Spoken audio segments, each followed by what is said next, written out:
Welcome back to another episode of That's Business. Today's guest, Nathan Wright, is a Michigan native who works at Baker College in the Career Services Department. His background is in people operations and being a culture champion and community builder at his organizations. Nathan has a deep passion in the community in DEI. His past work includes leading the DEI strategy and initiatives, along with managing his company's employee resource groups. This passion has continued to fuel his desire for change at Baker, where he sits on the DEI Council, helping continue the important work of creating an inclusive and diverse environment to learn and work in. Nathan also is an avid volunteer, most notably at Affirmations Community Center in Ferndale, Michigan, where he serves as senior lead volunteer with particular emphasis on care management through combating food insecurity with a monthly food pantry for the Metro Detroit area food deserts.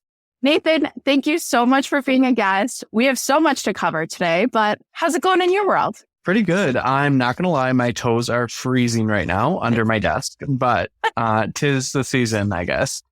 Depending on when you're listening to this, we're the fun transition into fall in Michigan here, which is hot, cold, all over the place.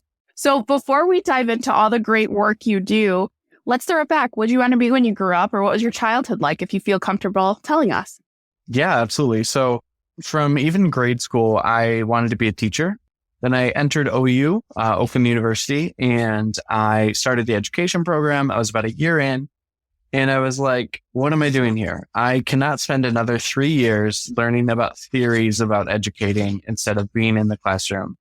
I loved being in the classroom. I loved the job. I loved all aspects of it, but I could not stomach another 3 years of just learning about theories and not being out there doing it. And so then I pivoted. And so that's how I landed as human resource development. It's so funny because some people I feel would just like do it and just say like, you know what, I have to do this. I have to go through it. So have you always been this person that kind of ever changing, or just kind of, I don't want to say rolls with the punches, but kind of strategically looks at everything? Have you always been that way? Yeah, I think so. And I think aspects of HR and what I'm doing now are also education and like teaching. May not be like grade school or high school, but it's still helping society in that way. So just being open with everybody and trying to be the best steward of the community I can be. I love that. Now, you said you always wanted to be a teacher, which I feel like you're one of the few that actually you end up in higher education, which is great. But through kind of even like high school, going into college, was that always your path, or what was that kind of time like in your life for you? So I was in Future Educators when I was in high school, which is just like a student group that, gave me that exposure early on before I even got to college of being in the classroom and teaching, which was a fantastic opportunity. But I think generally where my passions lied also came from student orgs in high school. So I was involved in Key Club, which is a branch of Kiwanis. So I was always within the servant leadership realm, and that kind of dictated a lot of my life in high school. I was one of the student org kids. I was not an athlete, still not an athlete for the record. So that's continued. But like leading those organizations, becoming president, and just serving on the board gave me that sense of leadership, but also giving back to my community. So that's kind of, I was also a suck up in high school. So I won the biggest apple polisher award for our mock elections.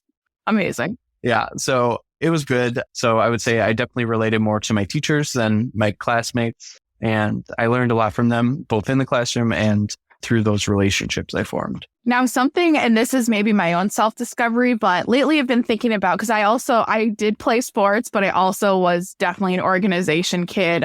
I was also in Key Club, played sports, a few other ones I'm forgetting, Blue Arts, Alumni Society, whatever it was. But I feel like a lot of those help transition into being this people person, or being, I would say more of, because you and I mean, Nathan and I are newer friends, funny enough, and we like really clicked within the first few minutes. Yes. So I'm not shocked to hear that you were also a very involved kid. But do you feel a lot of those organizations and being a part of it help shape who you are today, and kind of like, not being afraid to talk to people or put yourself out there in different groups? What are your thoughts on that? Yeah, 100%. And I think that's one of the important things that a high schooler could do is like get involved, get out there. Kiwanis has been great for networking and meeting people. So starting me off in Key Club was really great, and giving me those opportunities for leadership to get in front of people, whether it be my classmates or 70-year-old Kiwanians, a group of them. Yes. I think that really set me up for success. And I was not great back then at public speaking in front of people, but it kind of set a foundation for me. And looking back, I think that was really valuable, and continuing on through college and now in my professional life, leading meetings and teams. I think that has always been an undertone, both the leadership and public speaking, but also getting out there and meeting people and forming those relationships has really been key. I love that you say it's the foundation, because I also feel that. I was not a public speaker. I was like, that's terrifying. I can't do that. Are you kidding me? Yeah. But that foundational piece and just kind of understanding you can be yourself and the right people you'll connect with and kind of vibe and grow with, which is great and such a great point to bring up. So transitioning now, you graduate college. From that, you get into, and I want you to tell more of your story, because the food insecurity part is something I'm so passionate about, and I love that you do. So talk us through post-graduation, what you got into and how you ended up at Baker. Yeah, so it's kind of a convoluted, meandering path, how I got into this. But my first job out of college was HR. So I was people operations generalist, intern first, and then generalist. But that kind of started me on the path of HR and people generally. And there was some restructuring at that company. And so I moved on from there, took a beat, kind of took the rest of the year with my severance, and then kind of went back out there. And I kind of took a little bit of a jog to the left. I was a school bus driver for a little bit of time. Awesome. And then I'm like, okay, I'll do this for a little bit. It's fun. I've always wanted to try it. And so I did that for a little bit, and then the pandemic happened. And I'm like, okay, let's jog back to the right. But before I got back to the people teams, I was a food delivery driver for a company called Imperfect Foods. And they specialized in eliminating food waste and combating food insecurity generally. And I always like to say that a way into a company is not always through the front door, but maybe a window or a side door. So I think that has served me well in the past.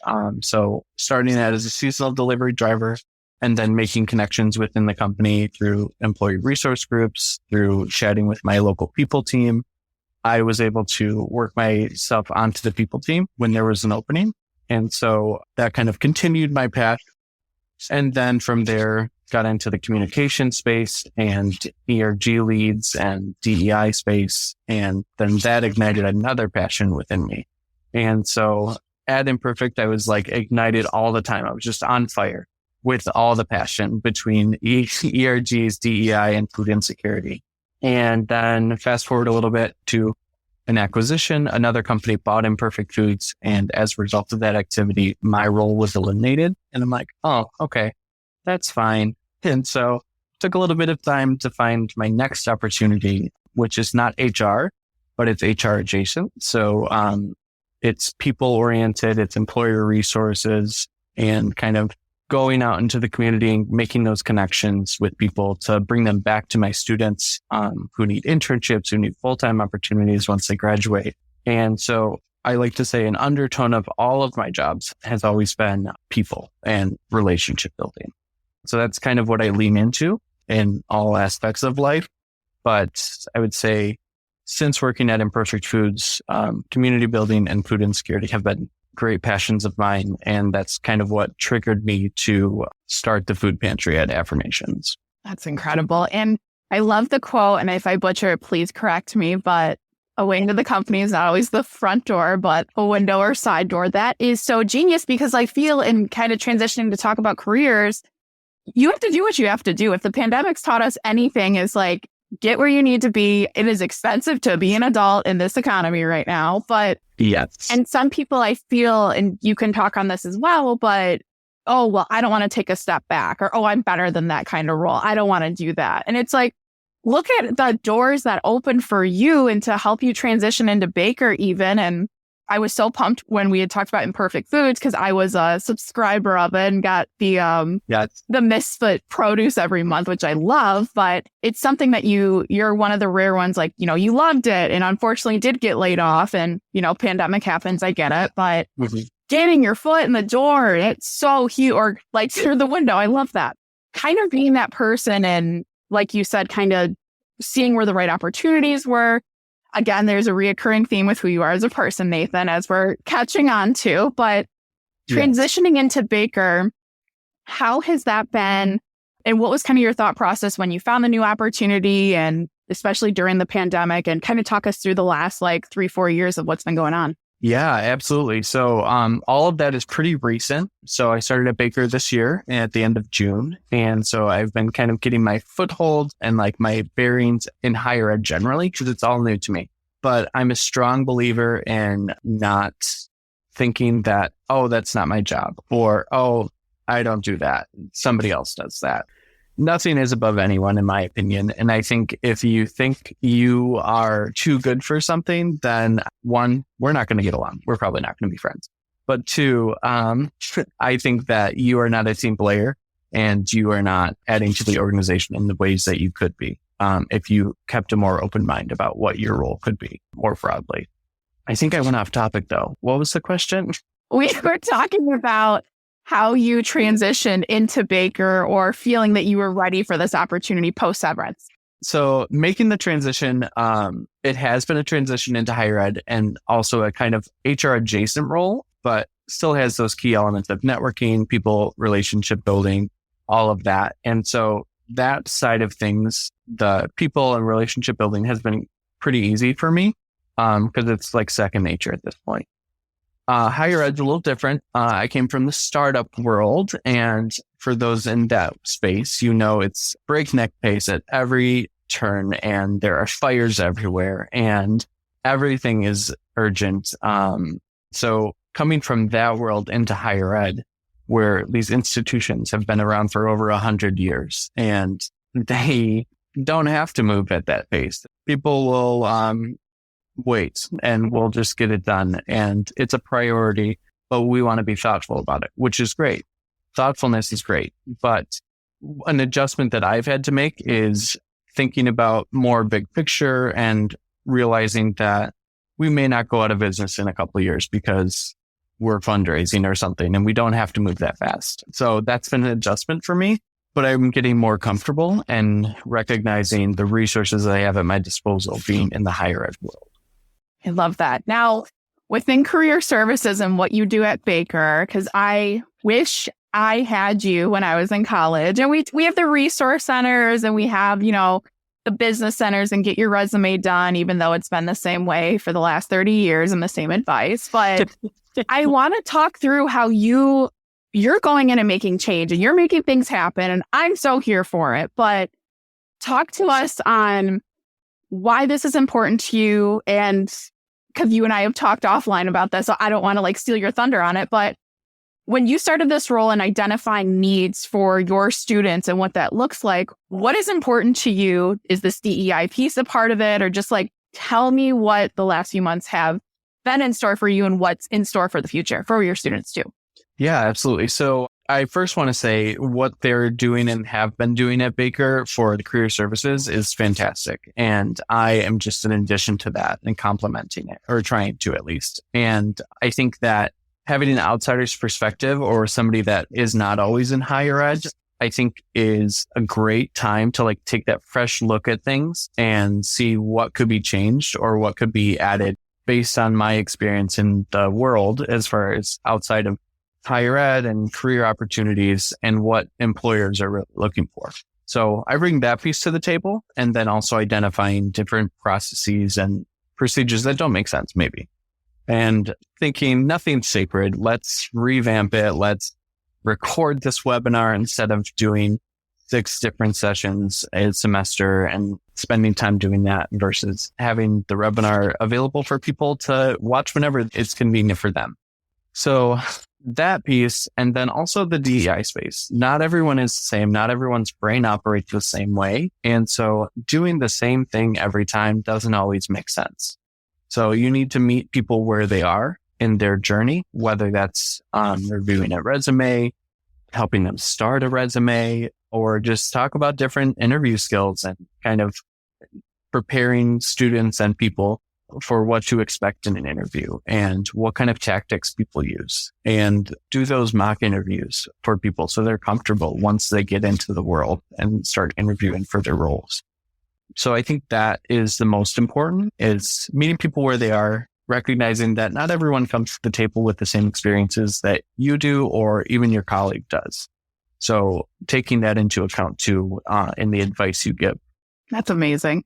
And the piece of DEI that I love that you bring up is learning. Not everyone learns the same way, or there's so many adults that are dyslexic and it's not the textbook definition of what dyslexia is that we were trained on, or different learning styles and different generational pushes. So I feel a lot of people forget DEI just isn't from, certain people, from making sure everyone has a seat at the table, but including people that have learning disabilities or aren't school people. I mean, we talked about this in one of our previous conversations too. And this is why Baker is going to go so far, is because even before you started, I knew of Baker. I mean, just the what's new, what's updated, what do we have to stay relevant, make sure our students are getting all of that, because even some of these big universities aren't doing that.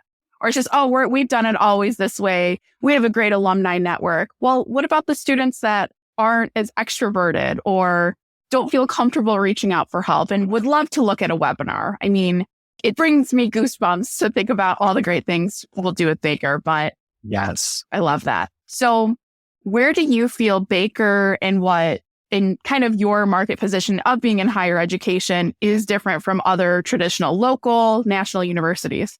Yeah, I think one of the biggest benefits of being a Baker student is our student first mentality. We know that one size doesn't fit all in all scenarios, whether it be in the classroom, whether it be online learning, online live learning. So that's a differentiator, I think. So we offer online courses that can be done asynchronously, and then online live that you have a teacher that you can communicate with in real time, but it's online still. So still respecting the fact that not everyone has transportation or anything like that. So recognizing that you need to make it work for the student to set them up for success, first and foremost.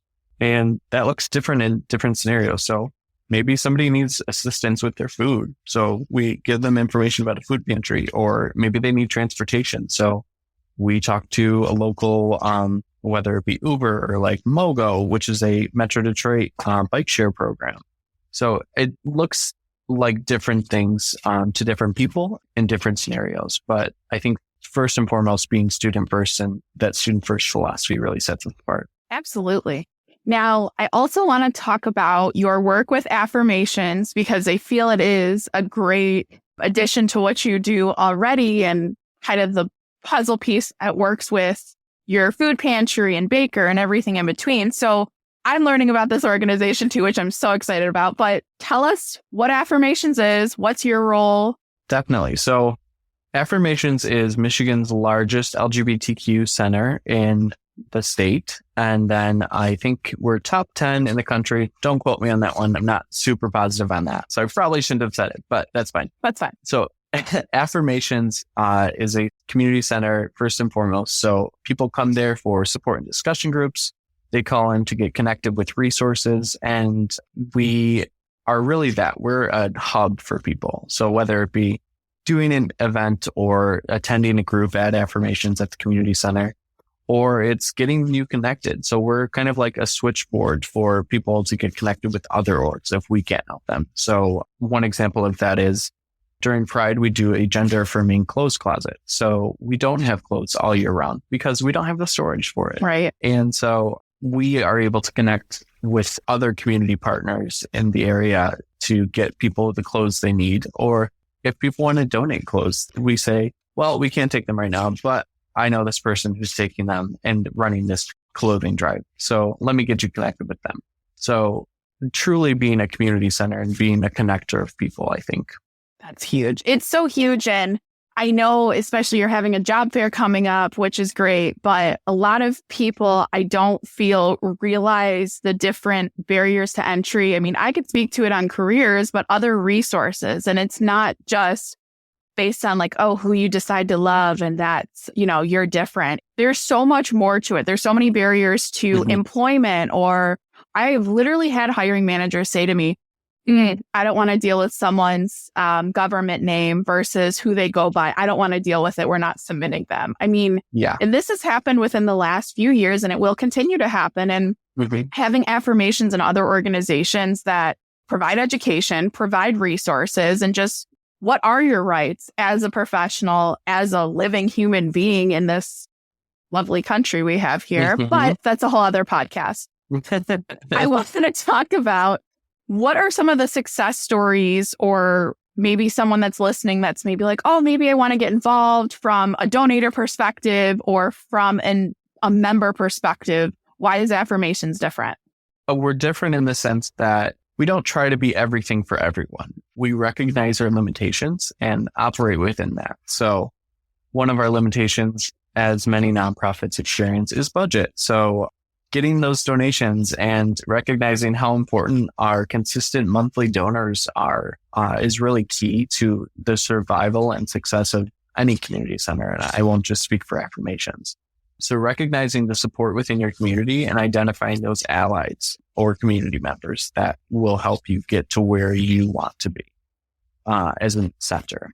And I think that the food pantry is a great example of that. So recognizing that Ferndale may not be a food desert by the definition, but there are a lot of unhomed people in Royal Oak, Ferndale, Oakland County generally. And also recognizing that Ferndale shares a border with Detroit, and there are definitely food desert spots in Detroit. And just recognizing the need and finding ways to combat that food insecurity, because 1 in 9 people in Michigan are facing food insecurity in one way or another. 1 in 9?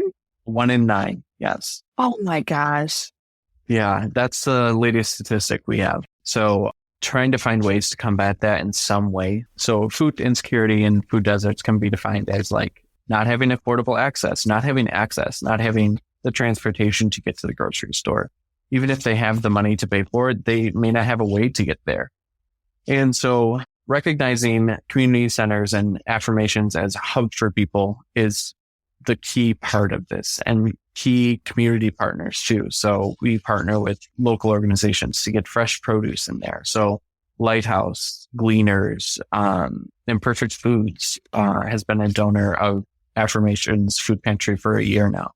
So they continuously send like 400 to 500 pounds of food and fresh produce to the center so we can hand that out to folks and help fill their bellies. So these people are coming in, and we serve over 250 families, I think is the stat for this first year we've been in business. So offering the fresh produce is really important to me, specifically because most food pantries don't have the capability or the partners in the community to serve fresh produce. It's a lot of canned goods and boxed goods, and that's great. I mean, fresh produce can be expensive, and it's a storage issue too, like the proper refrigeration. You have to get it out the door within a couple of days. So I get it. There are obstacles there, but just identifying solutions for that, I think, is key. So we're making sure that we're serving the community properly.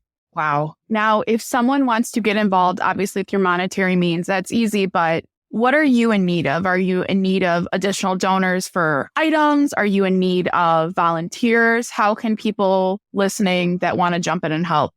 Yeah, absolutely. Thanks for asking. So I think the best way to do it is to donate. So a lot of our food comes from donation partners already. So we don't necessarily always need donation of food, but you may want to consider donating monthly or donating a one-time donation and signifying, hey, I want this to go to the food pantry. And that's a great way to do that. But also volunteering, like you said, come join us, come volunteer, come help the clients walk through the pantry, be their shopping cart as you hold their box, and really be a part of it. And both of those things, donations and volunteer time, can be found on goaffirmations.org under, I think, support, and then get involved. Amazing. Whew. You do so much for the community.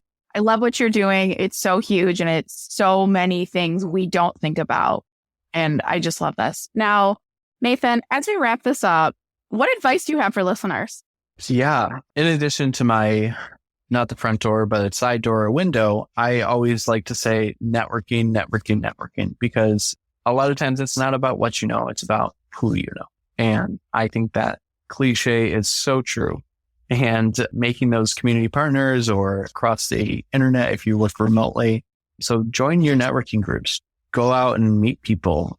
You never know who you're going to meet and who that person's going to be connected to. I couldn't have said it better myself, but you are incredible. This has been loads of fun, which I knew it was going to be. For those of you listening, if you want to get more involved, see all the amazing, incredible things Nathan's doing, head to the show notes and tune in again next week for another episode of That's Business.